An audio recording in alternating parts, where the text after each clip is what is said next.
함께 하나님 말씀 보겠습니다. 사도행전 20장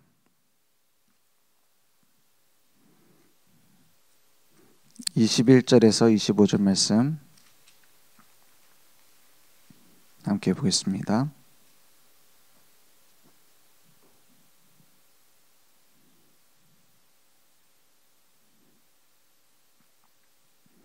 제가 한 절, 여러분이 한 절 교독하겠습니다. 사도행전 20장 21절에서 25절 말씀입니다. 유대인과 헬라인들에게 하나님께 대한 회개와 우리 주 예수 그리스도께 대한 믿음을 증언한 것이라. 보라, 이제 나는 성령에 매여 예루살렘으로 가는데 거기서 무슨 일을 당할는지 알지 못하노라.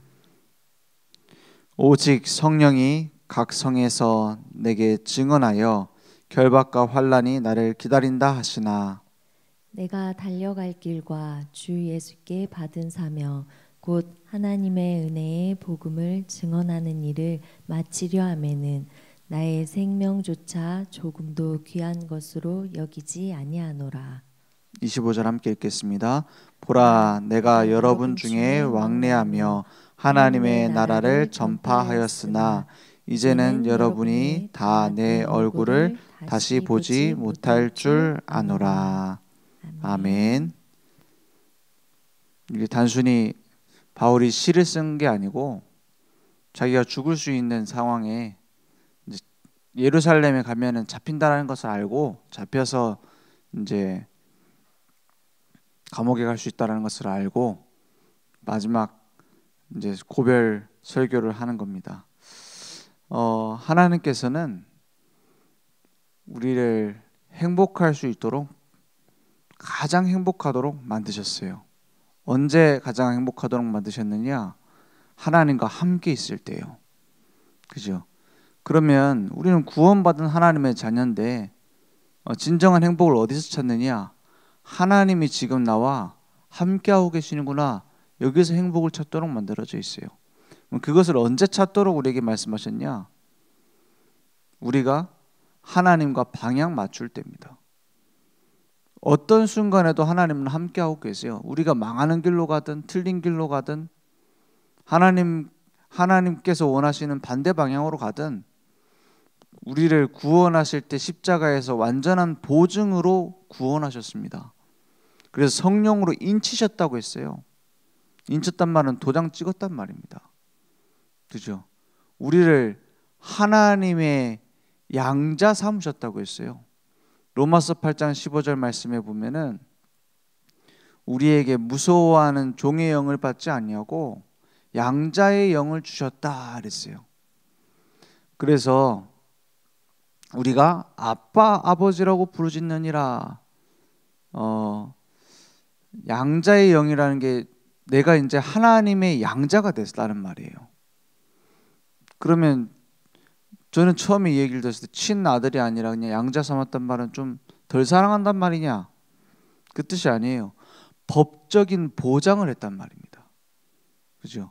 제가 그 법적으로 양자를 딱 삼으면은 어떻게 뭐가 바뀌죠? 그냥 의형제 의의 아들 이런 게 아니에요.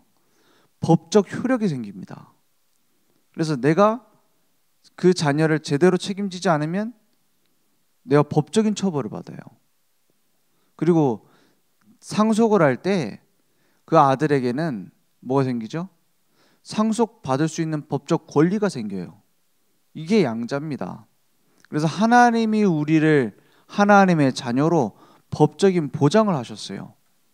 그래서 16절에 보면 뭐라고 하죠? 로마서 8장 16절에 성령이 친히 우리의 영과 더불어 우리가 하나님의 자녀인 것을 증언하시나니, 그 성령이 내 안에 계시니까는 내가 하나님의 자녀인 것을 점점 깨닫게 하세요. 그리고 그 증거를 내게 주세요. 17절에 보면 로마서 8장 17절에 보면 자녀이면 또한 상속자 곧 하나님의 상속자요 그리스도와 함께한 상속자니 우리가 그와 함께 영광을 받기 위하여 고난도 함께 받아야 할 것이니라 했어요. 상속자는 원래 아버지가 돌아가시고 상속을 받게 돼 있잖아요. 그런데 이것을 우리가 알기 쉽도록 설명하기 위해서 유대인의 풍습을 볼 필요가 있습니다. 뭐냐면 유대인들은 하나님이 정해놓은 법이에요. 이게 미리 상속을 받을 수가 있어요. 아버지 돌아가시기 전에. 그래서 예수님이 하신 비유 중에 탕자 비유가 나오잖아요. 탕자가 이 상속을 미리 받은 거예요. 그래서 아버지에게 받을 수 있는 상속분을 미리 내게 달라. 우리나라 입장에서는 우리나라 문화에서는 굉장히 이게 폐륜적인 일이긴 해요. 그죠? 아버지네 이제 어차피 돌아가시면 재산 주실 건데 지금 내놔라. 이러면 좀 약간 이상하잖아요. 유대인들은 그럴 수 있는 권리가 있어요. 그래서 내준 겁니다. 내줬는데 문제는 가지고 나가고 막 그거를 탕진하고 잃어버리고 완전히 망하는 길로 가서 쫄딱 망해갖고 돌아왔어요. 우리에게는 상속자의 축복이 있습니다. 근데 그냥 얼마 받아가지고 막 쓰고 없앨 수 있는 그런 상속자가 아니라 영원한 하나님 나라의 상속자예요. 그래서 이 땅에서 하나님 나라의 축복을 누리다가 하나님 나라로 가는 축복을 이미 보장을 받은 겁니다. 그러니까 성령의 메인 이 바울을 보세요. 이 가는 길을 가는데 22절에 보니까 보라 이제 나는 성령에 매여 예루살렘으로 가는데 거기서 무슨 일을 당하는지 알지 못하노라 했어요. 성령에 매이는 이 축복이 언제 내게 주어지죠? 하나님께서 우리를 상속자로 부르셨어요. 그 모든 것을 맡기셨어요. 모든 아담과 하와에게 뭘 맡기셨죠? 에덴 동산을 맡긴 것처럼 우리에게 모든 걸 맡기신 겁니다. 그러면 에덴 동산에서 아담과 하와는 뭐 하는 축복을 받았죠? 생육하고 번성하고 충만하고 정복하고 다스리는 축복을 받았어요. 생육, 번성, 충만은 동물에게도 주신 겁니다. 두 가지, 정복하고 다스리는 건 사람에게만 주신 거예요. 노아 홍수 이후에 생육, 번성, 충만 그 동물한테도 명령하시잖아요. 사람에게 정복과 다스림을 주셨어요. 그게 곧 왕의 축복이거든요. 그게 우리에게는 맡은 자, 청지기의 축복입니다. 에덴 동산에는 노동이 없었던 게 아니에요. 아담과 하와가 선악과를 따먹으러 그 노동이 저주를 받은 거지 그 전에도 노동은 있었어요. 에덴 동산을 관리하고 정복하고 다스리는 축복. 이게 하나님 자녀의 축복입니다. 무슨 말이냐? 우리가 하나님께 매이는 성령에 매이는 축복을 받으려면 하나님 나라를 경영하는 정복과 다스림의 방향을 맞춰야 돼요. 그래서 성령에 매인다, 성령 충만이 임했다. 이게 다 어디에서 일어나는 일들이냐? 전도 현장에서 일어나는 일입니다. 그냥 그 집안에 혼자 그냥 설거지하고 있는데 부부싸움 했는데 이 부부싸움의 문제를 해결하기 위해서 성령 충만 받아야 됩니다. 성경에 그렇게 된 적이 없어요. 항상 뭐냐? 하나님이 원하시는 전도 현장이 있을 때 성령이 임했다. 성령 충만이 임했다. 성령에 매였다. 하나님의 일을 하는데 성령에 매였다. 성전 건축을 하는데 성령에 매였다. 이렇게 돼 있어요. 구약에도 보면 성령이 충만하다. 이게 언제 일어납니까? 하나님이 주신 중요한 메시지를 현장에 선포할 때. 요셉이 성령 저렇게 하나님의 영에 충만한 자는 처음 봤다. 우리 목사님께서 구약에 성령 충만이 이렇게 임했다 할 때 어디에다 성령 충만이 임했다고 하세요? 성전을 건축하려고 성막을 만들려고 하는데 그 장인들에게 성령이 충만이 임했다. 하나님의 일을 하려고 하는데요. 그죠? 교회를 올바로 세우고 올바른 복음을 증거하려고 하는 사람에게 성령 충만이 임했다라고 말해요. 그죠? 하나님이 우리와 함께 하시는 것을 언제 확인할 수 있습니까? 원래 늘 함께 하고 계십니다. 보이지 않게 구원받은 자에게 24시간 함께 하고 계세요. 근데 우리가 그것을 확인할 수 있는 하나님의 능력이 나타나는 시간은 언제예요? 전도의 방향 맞출 때. 그죠? 하나님이 원하시는 일에 방향 맞출 때입니다. 그러면 가장 많은 감사가 누구에게 나왔습니까? 신약 성경에서 가장 감사를 많이 얘기한 사람, 전도자 바울입니다.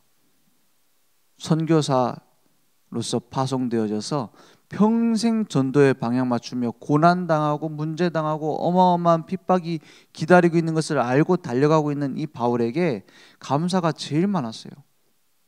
꾸며낸 감사가 아닙니다. 진정한 감사. 뭐 때문에요? 성령에 매여 하나님이 함께 하시는 것 속에서 그냥 함께 하는 정도가 아니라 하나님이 나를 끌고 가시는구나, 이렇게 만들어 가시는구나, 감사했어요. 구약에서 감사를 제일 많이 얘기한 사람이 누굽니까? 다윗입니다. 분량으로 얘기했을 때도 질적으로 얘기했을 때도 다윗이에요. 그 다윗이 구약 성경에 가장 큰 선교를 한 사람이거든요. 사실은 구약 시대의 가장 큰 선교가 뭡니까? 구약 시대에는 나가는 선교가 없었어요. 오직 모이는 선교입니다. 왜냐?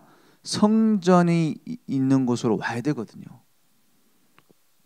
그죠? 신약 시대에는 곳곳에 교회를 세우는 선교를 했어요. 왜냐? 그리스도께서 그 성전의 완성을 하셨거든요. 그래서 이제부터 너희들이 성전이다. 너희 안에 계신 그 성령이 계시기 때문에, 성령이 너에게 임하시기 때문에 너희가 교회다. 이게 신약 시대의 선교잖아요.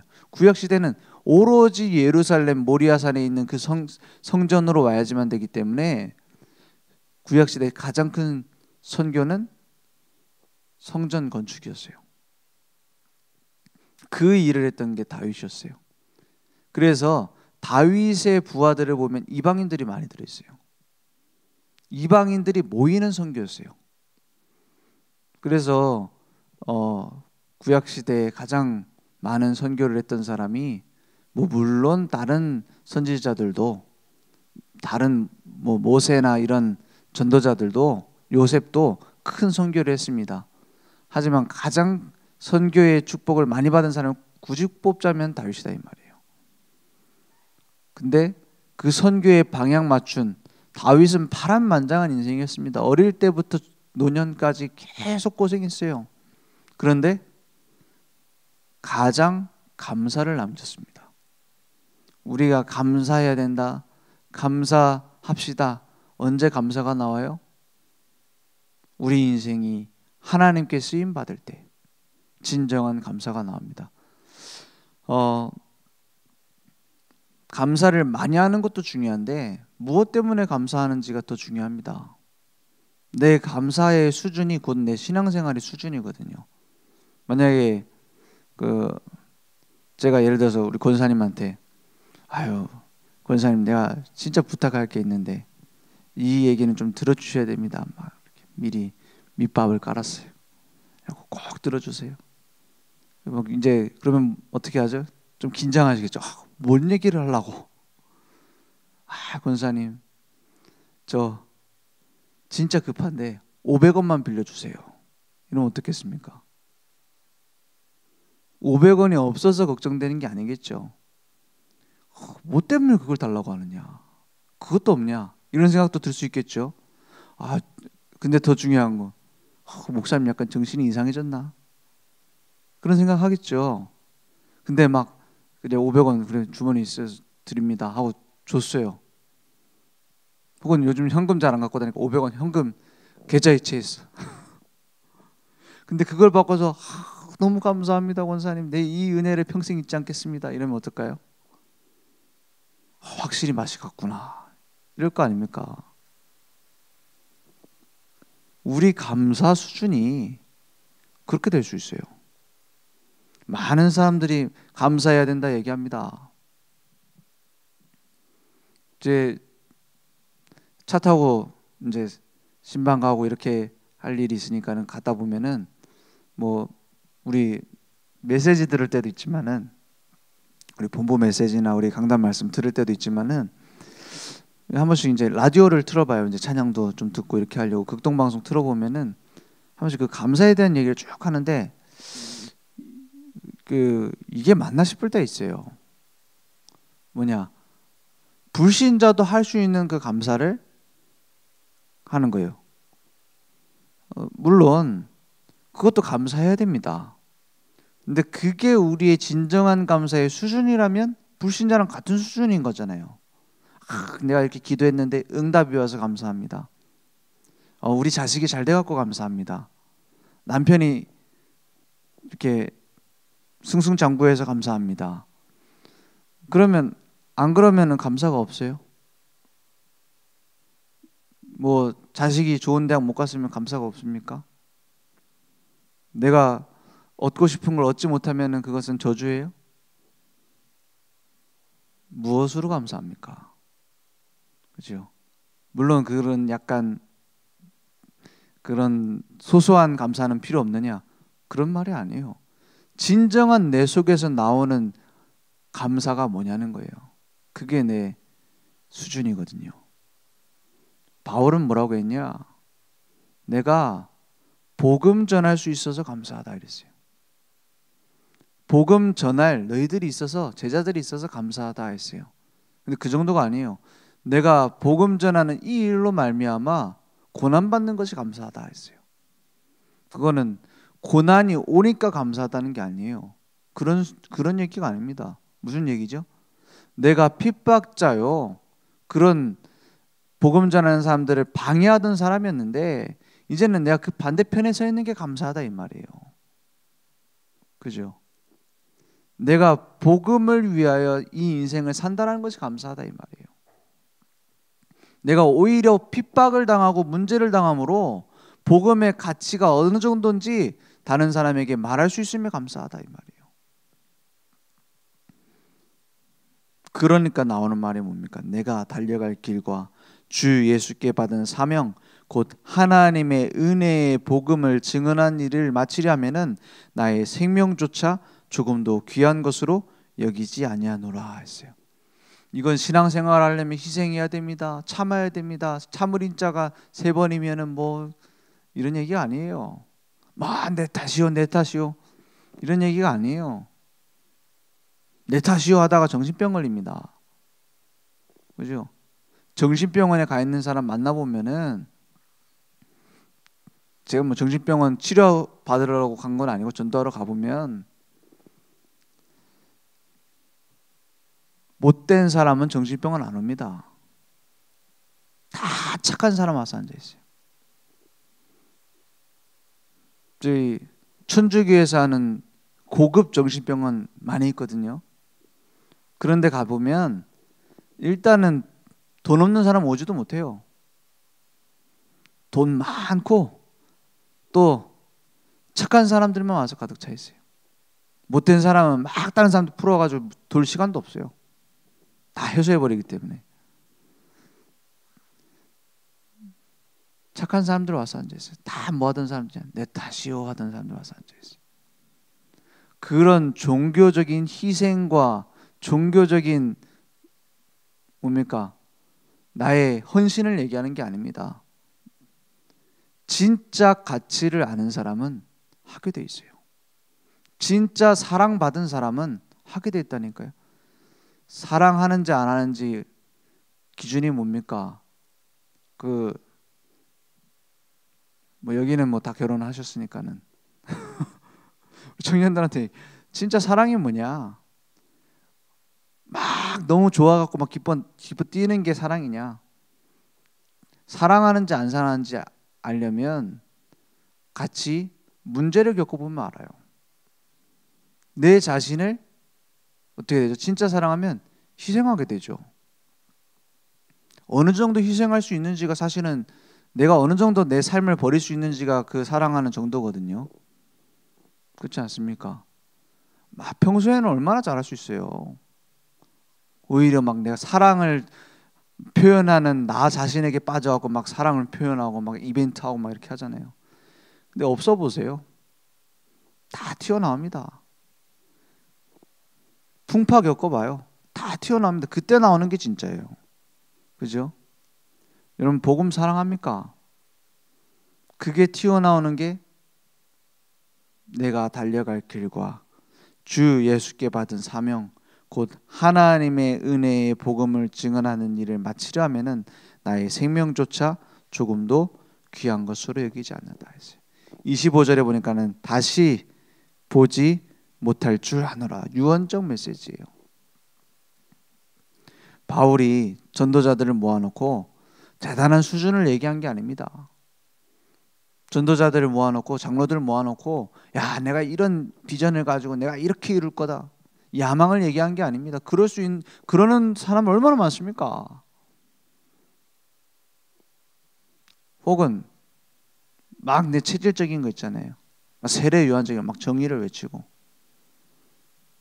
예레미야 같은 거 야 이렇게 살면 안 된다. 좀 이렇게 버리고 살아야지. 무소유하고 살아야지. 이런 얘기를 한 게 아니에요. 진정 복음 사랑하는 자 생명도 복음 앞에 버릴 수 있다. 중심을 얘기한 거예요. 그죠? 하나님은 뭘 보십니까? 하나님은 중심을 보십니다. 어떤 사람이 복음 운동할 수 있는 사람입니까? 복음의 중심을 가진 사람이에요. 나중에 보면 압니다. 훌륭한 사람, 뛰어난 사람, 그 뛰어난 것에 넘어져요. 내가 막 나서서 할 수 있는 사람, 그 나서는 것 때문에 무너져요. 복음을 사랑하는 사람, 하나님이 사용하시는 거예요. 그죠? 우리 교회에 이제 어떤 사람이 전도자로 쓰임 받을 수 있습니까? 나는 못해요. 나는 뭐 수준이 특별히 다르지 않아서 못해요. 이럴 수 있겠죠. 하나님이 하시는 걸 보세요. 하나님은 딱 하나만 봅니다. 복음의 가치를 아는 사람. 그것이면 충분합니다. 나의 생명보다 복음이 더 귀하구나. 나의 생명보다 이 복음 전하는 것이 귀하구나. 그걸 보시는 거예요. 그러니까 성령에 내가 딱 매이는 겁니다. 아침에 일어나면서 주는 그리스도시요 살아계신 하나님의 아들이십니다. 근데 고백이 형식이 아니라 진정으로 나오는 거예요. 그러니까는 하루 종일 뭘 보냐? 오직 그리스도 필요하구나. 왜? 가치를 아니까. 그 영양제도 먹어보고 전달하는 거랑 안 먹어보고 파는 거랑 천지 차이입니다. 내가 이걸 먹었더니 진짜 효과가 있다 전달하는 사람 능력이 달라요. 확신이 달라요. 오직 그리스도가 필요하구나 늘 확인하는 거예요. 그러니까 마무리는 뭐가 됩니까? 마지막 오늘 하루를 마칠 때 뭐가 발견돼요? 항상 함께 계시구나. 그게 내게 딱 정리가 되는 거예요. 그러니까 성령이 나를 붙잡고 이렇게 인도해 가시는구나 보여요. 복음을 위한 고난의 길을 선택하고 가게 됩니다. 그러니까 바울이 얼마나 많은 고난을 당했습니까? 얼마나 많은 고난을 당했습니까? 막 매를 맞고요, 막 붙잡히고요. 그런데 바울의 걱정은 뭐예요? 내가 또 어떤 고난이 기다리고 있을까 내 삶에 이런 게 아니에요.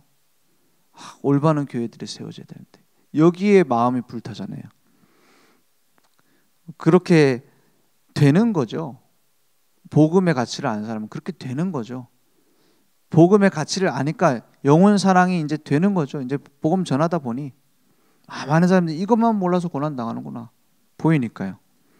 그러니까 교회를 든든히 세우고 렘넌트 키우는 데에 하나님은 사용하시는 겁니다. 성령에 매였다 이 말이 무슨 말일까요? 저는 그렇게 생각합니다. 성령에 매였다는 말은 내 동기, 내 계산이 사라져 버리는 거예요. 성령에 매였다 이 말은 나를 끌고 가는 주인이 달라졌단 말입니다. 오늘 그 응답이 내게 있길 원합니다. 기도하겠습니다. 하나님 감사합니다. 우리 인생에 올바른 복음의 망대가 세워지고 하나님과 동행하는 여정 속에 하나님이 준비하신 이정표 따라 성령에 매여 날마다 달려갈 수 있도록 역사해 주시옵소서.